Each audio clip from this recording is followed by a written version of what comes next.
안녕하세요. 오늘은 제가 색다르게 창세기 35장을 펼쳐서 여러분들과 함께 은혜를 나누려고 해요.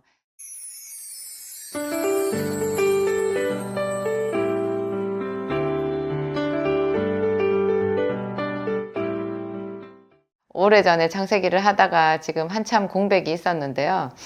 말씀을 깊이 보는 것, 그것만큼 기도를 깊게 하는 좋은 방법이 없거든요. 말씀을 알지 못하면 우리가 기도를 할 수가 없어요. 또 말씀을 이미 다 잘 알고 있는 것 같아도 우리가 알고 있는 지식과 하나님과의 어떤 영적인 차원에서 공급되어야 되는 지식은 또 다르거든요. 그래서 이 성경 한 권을 가지고 우리가 평생을 우려서 또 먹고 또 먹을 수 있는 그런 양식이 되는 게 아닌가 그런 생각이 들어요. 하나님과 처음 사랑, 예수 그리스도와 처음 사랑이 있는 사람들은요, 이 성경을 볼 때 다 안다라는 생각이 들지 않는데요. 항상 성경이 새롭고 그 안에서 새로운 생수가 쏟아져 나오는 거예요. 여러분들은 어떠세요? 오늘 저랑 함께 창세기 35장을 한번 공부해 보도록 할 텐데요. 창세기 34장까지 보면 야곱의 좀 가슴 아픈 이야기예요. 야곱의 딸 레아가 낳은 딸 디나가 세겜 추장 하몰에게 강간을 당한 슬픈 이야기가 있잖아요. 게다가 그 큰 슬픔을 또 디나의 오빠들, 야곱의 아들들이 자기 육신의 생각대로 갚아버려 가지고 큰 살인의 죄, 살인과 이렇게, 그렇죠. 강도 살인이잖아요. 이거는 세겜성을 완전 초토화시켜 버렸으니까요. 그리고 세겜성 사람들을 야곱의 아들들이 속였잖아요. 너희가 할례를 받으면 우리와 통혼할 수 있다. 왜냐하면 세겜성 하몰의 추장의 아들 그 사람이 이제 야곱의 딸 디나를 비록 강간하긴 했지만 야곱의 딸 디나를 이렇게 깊이 사랑해가지고 결혼하기를 원해서 청혼을 정식으로 했거든요. 그런데 그거를 이제 야곱의 아들들이 속여가지고 너희가 할례를 받으면 우리와 함께 통혼해서 사돈이 될 수 있다 이렇게 해가지고 다 할례를 받게 한 다음에 그 할례를 받고 나서 3일째 가장 남자들의 통증이 극심해서 걸을 수도 없을 그때, 옛날에는 진통제도 없었을 거 아니에요. 그리고 요즘은 예리한 수술용 메스도 있지만 옛날에 이 시대는요, 청동기 시대라고 하더라고요. 청동기 시대, 여러분 학교 다닐 때 청동기 시대에 쓰던 칼 그런 거 보면 우습지 않으셨어요? 돌로 만든 울퉁불퉁한 칼이잖아요. 그런 걸로 예민한 연한 살 부위를 베어버리니까 남자들이 걸을 수도 없게 뚱뚱 부어버리는 거거든요. 그랬을 시점에 야곱의 둘째 아들, 셋째 아들 시므온과 레위가 칼을 차고 들어가서 세겜성 사람들을 다 죽여버렸어요. 그러니까 이것은 이렇게 분명히 그쪽에서 먼저 악을 행했지만 야곱의 아들들이 훨씬 더 큰 악으로 되갚아 버린 거였고요. 하나님과 동행하는 하나님의 사람인 야곱으로서는 치명적인 죄를 뒤집어 쓰게 된, 그래서 이걸로 인해서 야곱의 가족들이 하나님의 보호하심을 받을 수도 없고, 왜냐하면 죄가 있으니까, 너무나 큰 죄를 지었으니까. 그런데다가 인근의 세겜성 인근에 있는 사람들은 다 서로 이웃이거든요. 서로 다 연혼을 하는 사람들이잖아요.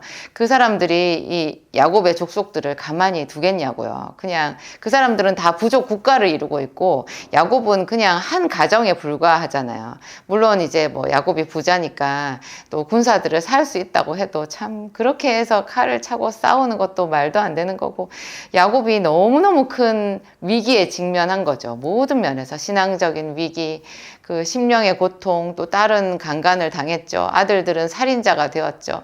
또 사방 모든 곳에서 자기들이 이제 위험에 노출돼서 멸절을 당할 수 있는 그런 위기였잖아요. 그런 상태에서 창세기 35장에 보면 하나님께서 딱 개입을 하시는 거예요. 왜 이 시기에 야곱이 스스로 기도를 하지 않았을까? 참 그게 의아스러워요. 디나가 강간을 당했을 그 시점에 야복 강가의 기도를 다시 재현을 했더라면 어떤 하나님께서 응답을 주셨을까, 그런 의문이 들긴 하거든요. 이때 하나님께서 야곱에게 직접 개입하셔서 하시는 말씀이, 일어나 베델로 올라가서 거기에 살아라. 그러면서 네가 내 형 에서의 낯을 피하던 그곳이 아니냐. 거기서 네가 나를 만나지 않았느냐. 거기 가서 네가 단을 쌓아라. 그렇게 얘기를 해요. 하나님은 이렇게 말씀하셨는데 그 다음에 야곱이 이것을 자기 가족들한테 말을 할 때는요. 한 가지를 더 더해서 말해요. 너희 자신에게 이렇게 이방 신상을 다 제하고 정결하게 하라. 이렇게 말해요. 참 우리가 하나님을 만나고 하나님 앞에 자기를 새롭게 하고 하나님의 도움을 얻기 위해서 첫 번째로 해야 되는 일이 여기 나와 있는 거예요. 야곱은 영적인 사람이기는 확실히 영적인 사람인 거예요. 그걸 아는 거죠. 이방 신상을 제하고 의복을 정결하게 하고 그렇죠. 자기를 정결하게 하라고 그렇게 말하는 거예요. 또 어떻게 보면 야곱이 참 자기의 자식들이 이방 신상을 받아들여 가지고 세겜성에 살면서 그 세겜성 사람들의 그 우상을 다 받아들여서 거기에서 오염되고 있었다라는 것을 진작에 알고 있었던 거 아닌가 그런 생각이 들거든요. 그리고 이 앞번에 그런 이야기 나오잖아요. 라헬도 자기 아버지 집 라반의 집을 떠날 때 자기 아버지의 그 우상을 도적질을 했잖아요. 그래가지고 그걸 자기 약대 안장 밑에 숨겨가지고, 그러니까는 우상을 가져온 것도 죄인데 그 우상이 또 훔친 우상이잖아요. 그런 큰 죄를 라헬이 저질렀었거든요. 그런데 또 야곱은 아무것도 모르고 외삼촌 라반의 것을 누가 훔쳤든지 그는 살지 못할 것이라 그런 맹세까지 했잖아요. 그 맹세에 자기 아내 라헬이 걸려 있었을 거라고 생각이나 했겠어요. 그래서 이 같은 장의 35장 뒤편에 보면 라헬이 그 베들레헴으로 가던 에브라스로 가던 그 길에서 막내 아들 베냐민을 낳다가 산고로 목숨을 잃게 되잖아요. 그 앞에 그 라헬의 범죄와 또 야곱이 맹세하면서 선포하면서 했던 말. 이 시대의 야곱은요, 주의 종이라고 보면 돼요. 제사장이잖아요. 이때는 아직 모세 율법 시대 이전이기 때문에 아브라함이나 이삭이나 야곱은 다 제사장이면서 그 가족의 가부장이었거든요. 그러니까 제사장이 한 말이 되는 거예요. 그리고 그 말이 딱 맞는 말이잖아요. 누구든지 그 훔친 자, 게다가 그 우상을 훔쳤으니까 그는 죽고 살지 못할 것이라. 그래가지고 그것이 그대로 라헬에게 응해서 라헬이 죽은 거 아닌가 그런 생각이 들고요. 여기서 이제 야곱이 자기 집 사람들에게 이방 신상을 버리고 자기를 정결하게 하고 이제 우리가 베델로 올라가자 그렇게 말을 해요. 그러면서 나의 환난 날에 내게 응답하시며 나의 가는 길에 나와 함께 하신 하나님, 그 하나님께 내가 거기서 단을 쌓겠다 이렇게 말해요. 야곱이 정말로 큰 봉변을 당했을 때 하나님께서 개입하시자 야곱의 마음이 새롭게 됐던 것 같아요. 큰 고통 중에서 우리가 하나님을 만나는 방법, 내가 예전에 그렇게 열정적으로 기도하고 그렇게 열정적으로 예배하고 했던 그 시절을 떠올리면서 그때의 내 모습, 그때 그 순결하게 하나님을 바라고 죄를 회개하고 하나님을 찬양했던 그때로 돌아가야 되겠다라고 생각하는 것이 처음 사랑을 회복하는 거고 하나님께서 우리에게 찾아오시고 우리의 손을 잡아주시는 그런 시점인 것 같아요. 우리의 마음, 내가 한 것은 죄뿐이구나. 내가 열심히 한다고 살았지만 내가 하나님이 약속하신 가나안 땅으로 온다고 왔지만 그 가나안 땅에 와서 나도 모르게 죄가 내 속에 들어오게 되었고 내가 그래서 하나님 아닌 다른 쪽으로 기울어져서 길을 잃은 꼴이 되었구나. 그런 회개의 그런 장면인 것 같아요. 이 야곱이 이렇게 얘기를 하는 시점이. 그러니까 거기서 그 자기 자식들이요, 자기 손에 있는 모든 이방 신상, 세상의 모든 이방 신상이라고 나와요. 한두 개가 아니었나 봐요. 그리고 자기 귀에 있는 고리, 이런 고리 같은 것도요, 전부 우상과 관련이 있었던 거죠. 그러니까, 야곱의 딸 디나가 세겜에 놀러 간 것도요, 거기에 아마 우상들의 축제가 있어서 갔던 것 같고요.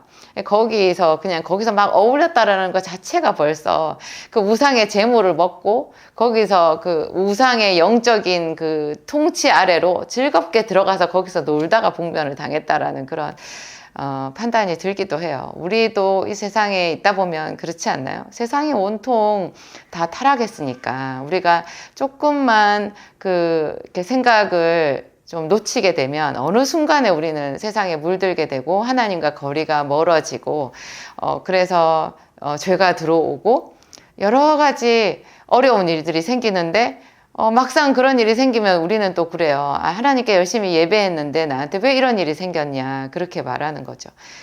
그렇지만 그런 시점에서 우리가 해야 될 것, 나 자신을 돌아보고 정결하게 하고 내가 처음에 하나님을 만났던 그런 때, 아니면 지금 이 시간에 내가 다시금 하나님을 부르고 그분 안에서 그분의 말씀에 귀를 기울여야 되겠다라고 그렇게 생각하는 것이 우리가 살아가는 그 고통을 벗어나서 살아날 수 있는 구원의 길이라는 그런 생각이 들어요.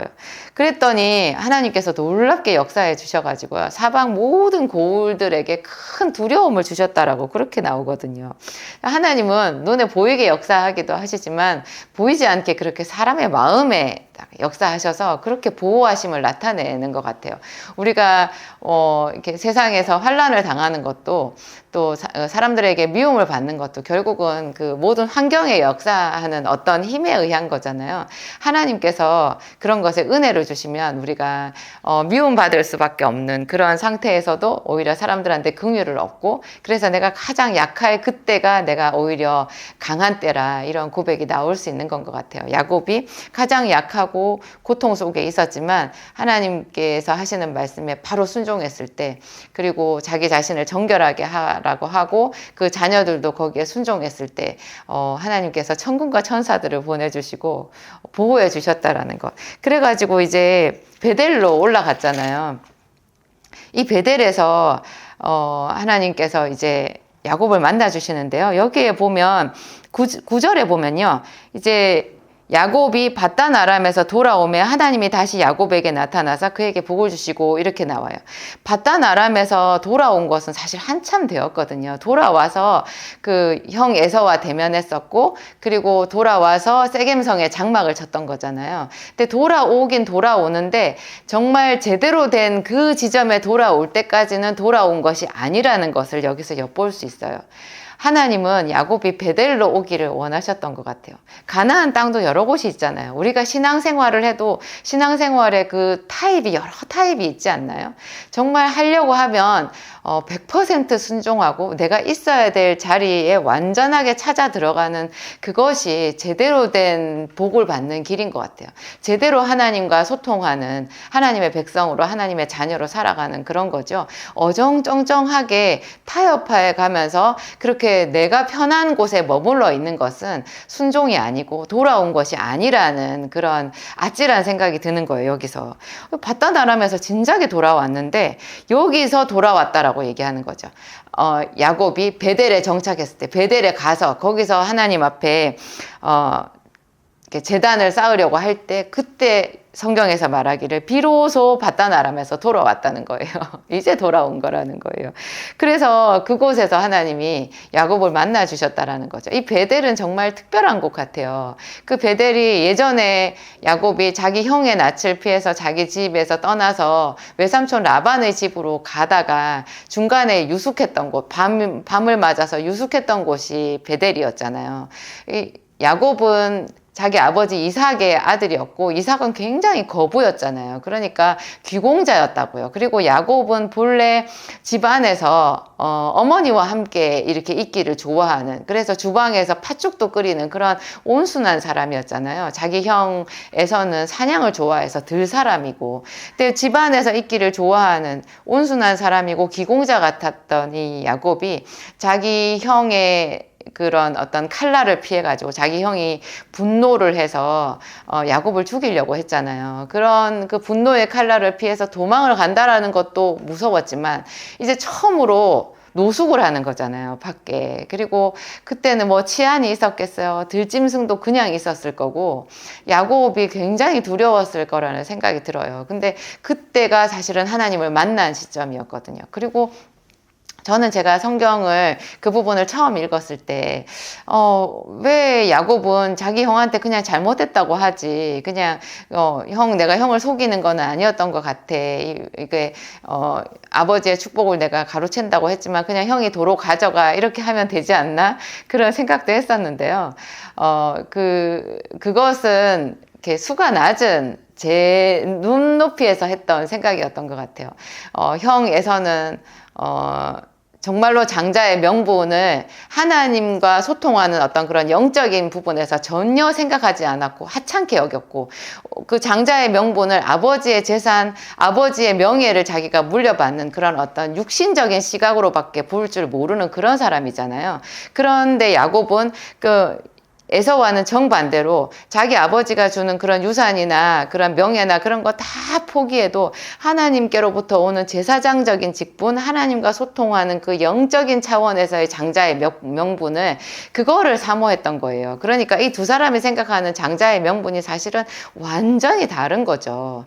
완전히 다른 건데, 지금 형과 같이 그 형의 육신의 언어로 얘기를 하다 보면 그 말 속에 그냥 야곱이 하나님께 바라보고 어떤 영적인 사모함을 가졌던 것 같이 포기하는 게 되어버리는 거겠더라고요. 그러니까 이것은 형이랑 지금 대화를 해서 화해를 할 수 있는 이런 차원이 아니었다라는 것을 제가 나중에 알게 되었고요. 그래서 야곱은 정말로 도망을 갈 수밖에 없는 그런 데잖아요. 그런데 그 똑같은 베델에 지금 야곱이 또 피난을 해서 온 거예요. 이번에는 세겜성 그 주변의 사람들이 분노해서 자기를 죽일까봐, 그리고 자기가 죄를 지은 거잖아요. 사람을 죽였으니까 자기 아들들이 그런 그 악한 영들의 그런 공격을 피해가지고 하나님의 얼굴을 구하면서 다시금 이 베델로 왔다라는 것. 그래서 이 베델은 야곱이 2번이나 피난을 한 곳이었고요. 공교롭게도 하나님은 2번 다 베델에서 야곱을 만나 주셨어요. 이 2번째 베델에서 야곱을 만난 장면이 우리 지금 읽고 있는 35장이잖아요. 여기서 하나님께서 야곱에게 더 구체적으로 축복을 해주시는데요. 야복강가에서 이스라엘이란 이름을 주셨잖아요. 그 이름을 여기서 다시 확인을 해주시는 거예요. 내 이름이 야곱이지만 다시는 네 이름을 야곱이라 부르지 않고 너를 이스라엘이 너의 이름이 되리라. 그러면서 나는 전능한 하나님이라 생육하며 번성하라. 많은 국민과 국민이 너에게 날 것이다. 그렇게 얘기를 해주셨거든요. 그리고 내가 아브라함과 이삭에게 준 땅을 너에게 주고 내가 너의 후손에게도 이 땅을 주리라. 그러니까 아버지 이삭이 야곱을 에서인 줄 알고 속아서 야곱에게 축복을 해줬지만, 그 축복을 제대로 하나님께서 야복강가에서 제대로 한번 축복해 주셨고 이스라엘이라는 이름을 주셨는데, 이 베델로 왔을 때 이 베델이 이제 하나님께 순종해서 세겜성을 피해가지고 여기까지 온 거잖아요. 이때 하나님께서 또 한 번 더 그 야곱을 장자의 축복으로 여기서 거듭 이렇게 안수를 해주신 거죠. 은혜를 내려주신 거죠.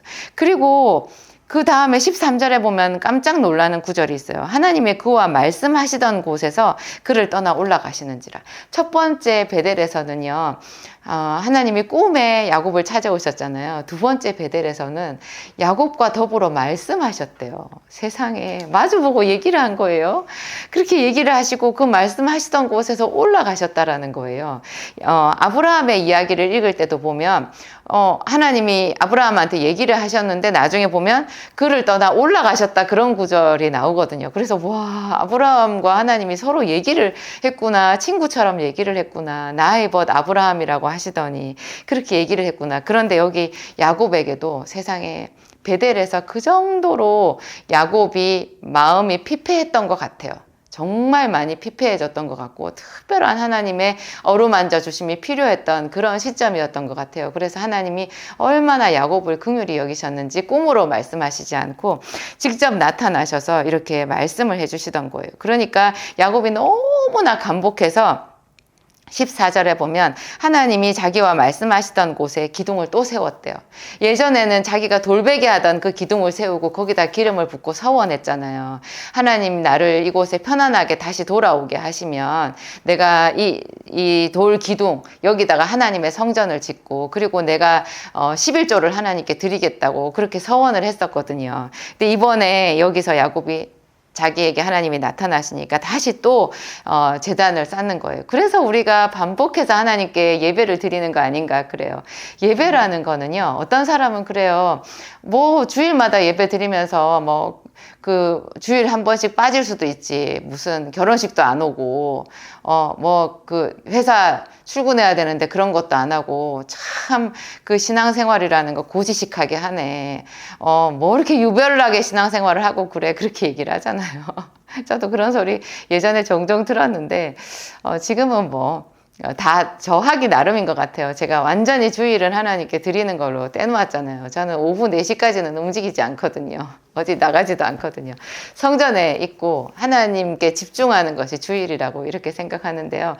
그 주일 예배라는 게 왜 매주마다 드려야 되고, 그 매주마다 드리는 주일 예배가 정말로 깊은 신앙인들한테 어떤 의미가 있느냐. 그것은 예수님께서 우리를 구속하신, 예수님께서 나를 위하여 피 흘리시고 죽으신 다음에 부활하신 그 주의 날이잖아요. 그 주의 날에 주일 예배를 드리는 거거든요. 부활하신 날 주일, 그 예배를 드리는 건데, 그 은혜를 다시금 새기고 매번 그 구속의 은혜를 찬양하면서 하나님 앞에 올려드리는 제사라는 거예요. 야곱이 예전에 자기가 베델에서 돌베개에 기름을 붓고 자기 꿈에 자기를 보호해 주시고 약속해 주신다는 그 말씀을 주신 하나님을 찬양하면서 제단을 쌓았는데, 이번에 여기서 또 똑같은 의식을 하는 거예요. 돌기둥을 세우고 그 위에 전제물을 붓고 또 기름을 붓고 그곳을 베델이라고 하고 하나님을 찬양한 거죠. 이 베델이라는 게 이곳이 하나님의 집이다라는 뜻이잖아요. 하나님의 집, 오늘날로 치면 예수 그리스도의 몸된 교회, 그리고 우리가 늘 기도하고 예배하는 그 예배실 성전 아니겠어요? 그러니까 참 하나님은 끝도 없이 우리가 기도하고 또 똑같은 말로 기도하고 또 똑같은 찬양하고 또 똑같은 곳에서 예배하는데도 그렇게 전능하신 하나님이 우리 눈높이에서 우리의 예배를 받아주신다라는 것도 참으로 놀랍고 기쁜 일이고요. 그래요. 이 구약 성경 이 곳에서도 35장 이 베델에서 야곱이 기름을 붓는 이 장면에서도 그냥 그리스도께서 우리를 위하여 자기 몸을 버리시고 십자가로 세워주신 우리 교회를 떠올리게 되는 거죠. 그래서 구약 성경에서 예수님을 여기서 또 발견하게 되는 건 것 같아요. 근데 그 뒤에 이렇게 극적인 일이 있었는데 그 뒤에 계속해서 또 야곱을 위해, 그러니까 야곱을 기다리고 있었던 일은 힘겨운 일들이었어요.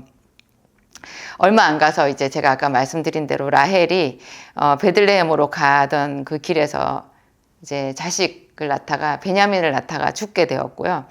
얼마나 야곱이 마음이 아팠을까요? 이 아내, 자기가 14년을 하루같이 일하며 무료 봉사해서 얻은 아내잖아요. 그렇게 사랑했던 바로 그 아내가 자기의 두 번째 아들을 낳다가 죽은 거잖아요.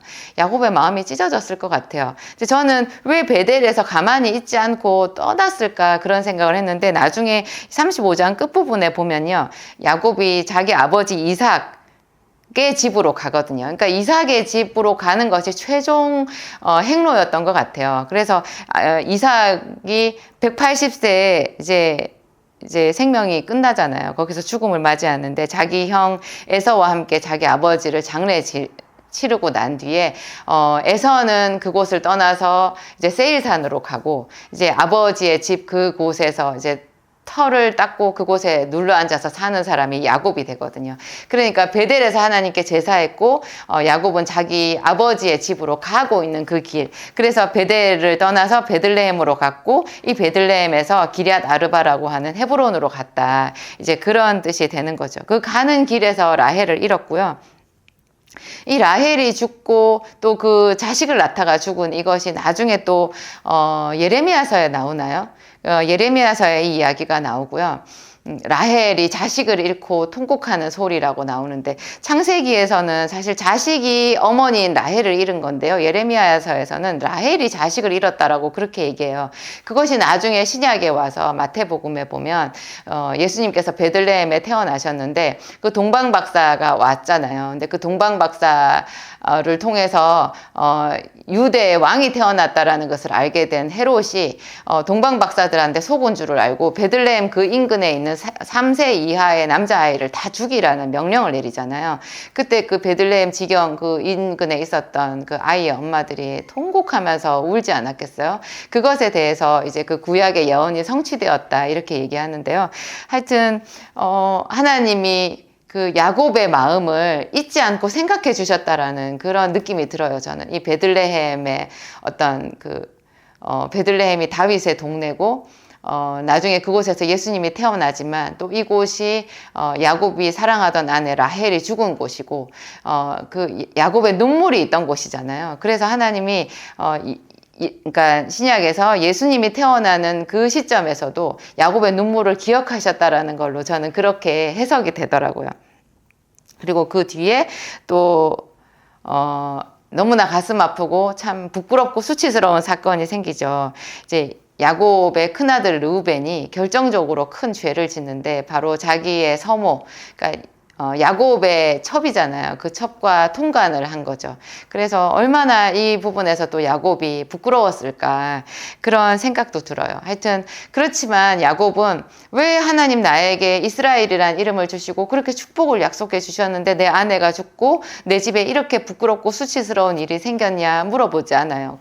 그냥 이런 것을 묵묵하게 견디면서 계속해서 하나님의 이름을 부르고 그의 심경이 더 하나님을 향해서 열려졌다라는 그런 생각이 들더라고요. 우리가 부끄러움을 하나님 앞에 내어놓을 수 있는 것, 그래서 그 부끄러움으로 인해서 내가 더 낮아지고 그 부끄러움 속에서 하나님의 이름을 부르는 것, 그것조차도 그리스도의 고난에 동참하는 거라는 그런 생각이 들었어요. 여러분은 어떠세요? 창세기 35장 이야기 한 장 속에 굉장히 많은 이야기가 있고 제가 아주 일부분만 여러분과 함께 나누었는데요. 여러분들도 이 성경 이렇게 볼펜으로 이렇게 동그라미도 치시고 또 형광펜으로 줄도 그으시고 이렇게 또 노트에 기록도 해가면서 여러분 나름대로 묵상하셔서 깊은 하나님의 은혜를 체험해 보시기 바랍니다. 기도하겠습니다. 하나님 아버지 감사합니다. 얼마나 야곱을 사랑하셨는지 하나님 야곱이 큰 환난 중에 있을 때 주님께서 또 야곱을 부르셨고 야곱의 추억이 있는 곳 하나님 그 이름을 위하여서 자기 형 에서의 낯을 피하여 도망가던 그 길에 그곳에서 만나 주셨던 하나님 그 베델로 야곱을 초청하셨습니다. 야곱이 순종하고 그 베델로 갔을 때 하나님은 야곱과 대면하여 말씀하시고 제차 3차 야곱에게 축복의 말씀 확인시켜 주셨습니다. 하나님 우리에게도 주의 말씀 새롭게 내려주시옵소서. 약속의 말씀 하나님 축복의 이름 우리에게 주시옵소서. 야곱에게 이스라엘이란 이름을 주신 것처럼 하나님 내 이름도 우리 주 예수 그리스도 안에서 새로운 이름으로 주께서 불러주시기를 원하나이다. 축복의 이름, 사랑의 이름, 구원의 이름, 약속의 이름 하나님 그 놀라운 이름을 우리에게 주시옵소서. 하나님 영원토록 주님 앞에 예배하는 자가 되겠습니다. 야곱이 그 고통 중에 베델에서 주께 예배하고 그 이후에도 어려운 일들이 생겼지만 묵묵하게 하나님께 예배하는 자로 성장했듯이 하나님 우리도 온전한 예배자가 되기 위하여 주님께 기도합니다. 하나님 도와주시옵소서. 예수님 이름으로 기도합니다. 아멘.